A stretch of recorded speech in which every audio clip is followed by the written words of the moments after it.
আমার কাছে মনে হয় গত যে কয়েকটি সিরিজ আমরা খেলেছি তার মধ্যে এই সিরিজটা সবচেয়ে হতাশাজনক ছিল।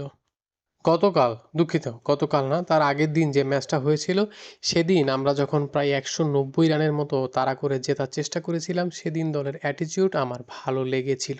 আমরা রান তাড়ায় এবং ফিল্ডিংয়ে যেরকম এফোর্ট দিয়েছি সেটা আমার ভালো লেগেছিল। তবে প্রথম ম্যাচে আমরা একেবারেই ভালো করতে পারিনি। প্রথম ম্যাচ আর এই ম্যাচে আমরা আমাদের বোলারদেরকে কিছুই দিতে পারিনি।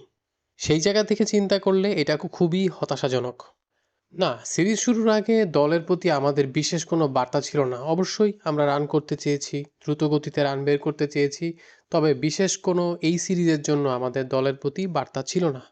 আমরা পরিস্থিতি অনুযায়ী খেলতে চেয়েছি। যেমন ধরুন, আপনার যদি 0 রানে 2 উইকেট হারিয়ে যায়, এমন আর কি, যেমনটা আজকে হয়েছে। আসলে আমরা যে ধরনের ব্যাটিং করেছি সেটা খুবই হতাশাজনক। শুরুতেই কয়েকটি উইকেট হারানোর পর আমরা হাল ছেড়ে দিয়েছি, এটা সবচেয়ে খারাপ লেগেছে আমার কাছে। আমরা দলকে সবসময় একটা কথা বলি যে দায়িত্ব নেওয়ার কথা। ক্রিজে যেই থাকবে তাকে দায়িত্ব নিতে হবে, কিন্তু আজকে ক্যাপ্টেন ছাড়া কেউই দায়িত্ব নিয়ে খেলেনি। আপনি তার ব্যাটিং মিস করবেনই। লিটন দাস একজন ক্লাস ব্যাটসম্যান, তাই আমরা তাকে মিস করেছি। কিন্তু খেলাধুলায় ইনজুরি হবেই। ধরুন বড় কোনো একটা টুর্নামেন্টের আগে সে ইনজুরিতে পড়লো, তখন আমাদেরকে তো মানিয়ে নিতে হবে এবং ব্যাটসম্যানদেরকেও ভালো করতে হবে। তাই অন্যদেরকে দায়িত্ব নিতে হবে, তাদেরকেও সেভাবেই দায়িত্ব নিয়ে ব্যাটিং করতে হবে।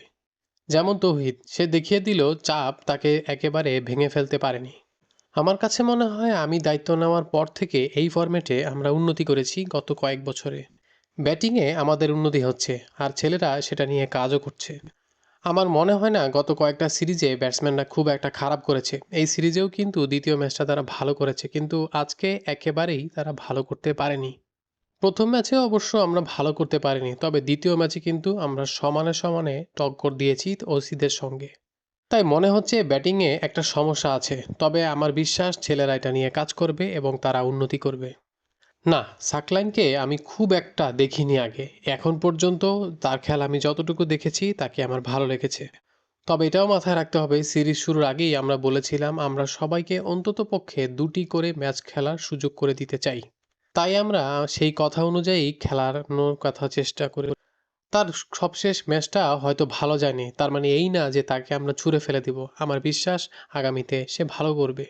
সে বাংলাদেশের ক্রিকেটের ভবিষ্যৎ হতে পারে। এই 2 ম্যাচ দিয়ে তাকে বিচার করছি না আমরা।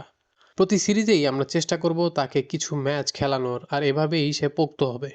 আর এভাবেই সে আরও বেশি শিখবে এবং উন্নতি করবে, আর ভুল থেকে আরও উন্নতি করতে পারবে। আর আমাদের প্রজেক্টে কিন্তু এখন কি হচ্ছে সেটা নিয়ে তা নয়, আমরা 2028 বিশ্বকাপকে সামনে রেখে এগিয়ে যাচ্ছি। দেখুন, শামীম যে পজিশনে ব্যাটিং করে সেখানে মূল ব্যাপারটা হচ্ছে আপনি কতটা চাপ সামাল দিতে পারেন। আমরা জানি সে কি করতে পারে, আর সে নিজেও জানে তার সক্ষমতা কি। সে কিন্তু আমাদের জন্য আগেও এই কাজটা করে দেখিয়েছে। চাপের মুখে দুর্দান্ত ইনিংস খেলে সে কিন্তু আমাদেরকে কিছু ম্যাচ জিতিয়েছে। নিউজিল্যান্ডের বিপক্ষে সিরিজেও কিন্তু আমরা দেখেছি সে ভালো ব্যাটিং করেছে, আর এই শামীমকেই আমরা দেখতে চাই।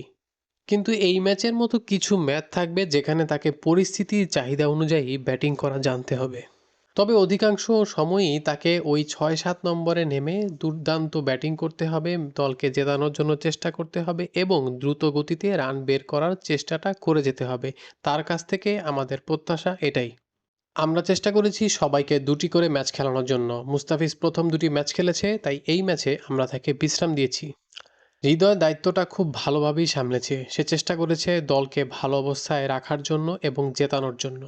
গত 4-5 মাস ধরেই কিন্তু তার ব্যাটিংয়ে আমরা একটা পরিবর্তন দেখতে পাচ্ছি। সে এখন আরও দায়িত্ব নিয়ে ব্যাটিং করে। সে দলের জন্য ব্যাটিং করে। তাই আমরা যখন তাকে অধিনায়কত্ব পালন করার কথা বলি তখন সে সেটা গ্রহণ করে এবং যথাসাধ্যভাবে চেষ্টা করেছে দলকে সামনে থেকে নেতৃত্ব দেওয়ার জন্য। দলের বাইরে যারা থাকে তাদেরকে আমি সবসময় একটা কথাই বলি, এমনকি পুরো দলকেই বলি, যে যখন তুমি একাদশের বাইরে থাকবে তখনও তোমাকে প্রস্তুত থাকতে হবে যে কোনো সময়ে মাঠে নামার জন্য এবং সুযোগটা কাজে লাগানোর জন্য।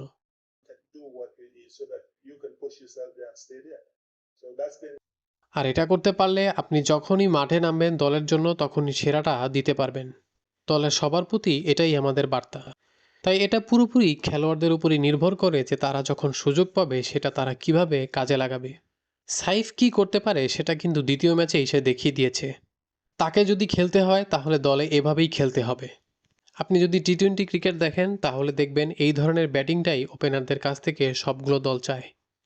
আমরা জানি তামিম কিছু রান করে দিবে, তাই আমরা চাই সাইফ সবসময় এরকম আগ্রাসী ব্যাটিংটাই করুক। সব সিরিজেই আমাদের লক্ষ্য থাকে একটাই, তা হচ্ছে সিরিজ জেতা। তবে পাশাপাশি আপনাকে দলের বাস্তবতার কথাও চিন্তা করতে হবে।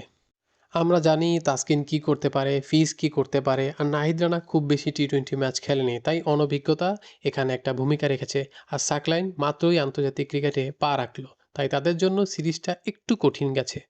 আমাদের এখন দলে মূলত যেটা দরকার সেটা হচ্ছে এমন কোনো পেসার যিনি কিনা কিছুটা ব্যাটিং করে দিতে পারেন। আমরা দেখেছি সাকলাইন সেটা করতে পারে, এছাড়া সাইফুদ্দিনও এই কাজটা ভালো করতে পারে। এছাড়া ইনজুরির কারণে দলের বাইরে থাকা সাকিবও কিন্তু ব্যাটিংয়ের পাশাপাশি বোলিংটাও খুব ভালো করে। তাই আমাদেরকে হাতে থাকা এই খেলোয়াড় থেকেই দলটা সাজাতে হবে। যেটা আগে বললাম, আমাদের লক্ষ্য কিন্তু 2028 সালে টি-20 বিশ্বকাপ, এখন কি করছি সেটা নয়। তাই আমরা প্রতিটি সিরিজই খেলতে চাই জেতার জন্য, পাশাপাশি এটাও আমাদের মাথায় থাকে যাতে আমরা দলটা গুছিয়ে নিতে পারি। কারণ এশিয়া কাপ, টি-20 বিশ্বকাপ এগুলাই আমাদের মূল লক্ষ্য। তাই আমাদেরকে সেভাবেই এগিয়ে যেতে হবে প্রতিটি সিরিজে ভালো খেলার জন্য। ধরুন তাসকিন বা মুস্তাফিজ তারা যদি 6 থেকে 8 মাস পর হঠাৎ করে বলে আমরা টি-20 ক্রিকেট খেলবো না, বা তারা দীর্ঘমেয়াদী চোটে পড়ল, তখন কি করবেন? তাই আমাদেরকে ব্যাকআপ খেলোয়াড় তৈরি রাখতে হবে। এখন যদি আপনি এই ব্যাকআপ খেলোয়াড়দের প্রস্তুত না করেন তাহলে সামনে বিপদে পড়বেন। আমি আসলে হার জিত এসব বিষয় নিয়ে ভাবি না, আমরা কিভাবে খেলছি সেটাই আমার কাছে গুরুত্বপূর্ণ। যেমন পাকিস্তানের বিপক্ষে দুটো টেস্ট আমরা যেভাবে খেলতে চেয়েছি সেভাবেই খেলেছি, আর জয়ও পেয়েছি। জিম্বাবুয়ের বিপক্ষে সিরিজেও আমরা সেভাবেই খেলতে চাই একমাত্র টেস্টে। এখানে এমন কোনো ব্যাপার নাই যে দলটা জিম্বাবুয়ে বা ইংল্যান্ড, আমরা টেস্ট খেলতে যাচ্ছি এবং জেতাই আমাদের একমাত্র লক্ষ্য। আপনার সামনে ওয়ানডে, টি-20 সিরিজও আছে, প্রতিপক্ষ যেই হোক আপনার লক্ষ্য থাকা উচিত একটাই, আপনি জয়ের জন্যই খেলবেন। আমি এভাবেই দেখি। জিম্বাবুয়ে সফরকে আপনি প্রস্তুতির একটা ভালো মঞ্চ হিসাবে দেখতে পারেন, তবে অস্ট্রেলিয়া সিরিজের সাথে এই সিরিজের সরাসরি কোনো সম্পর্ক নেই। অস্ট্রেলিয়া সিরিজের আমাদের যে চ্যালেঞ্জ থাকবে, জিম্বাবুয়ে সফরের কন্ডিশন অন্য রকমের চ্যালেঞ্জ নিয়ে আসবে। তাই জিম্বাবুয়েতে যাওয়ার আগে আমাদের অনেক কাজ করতে হবে।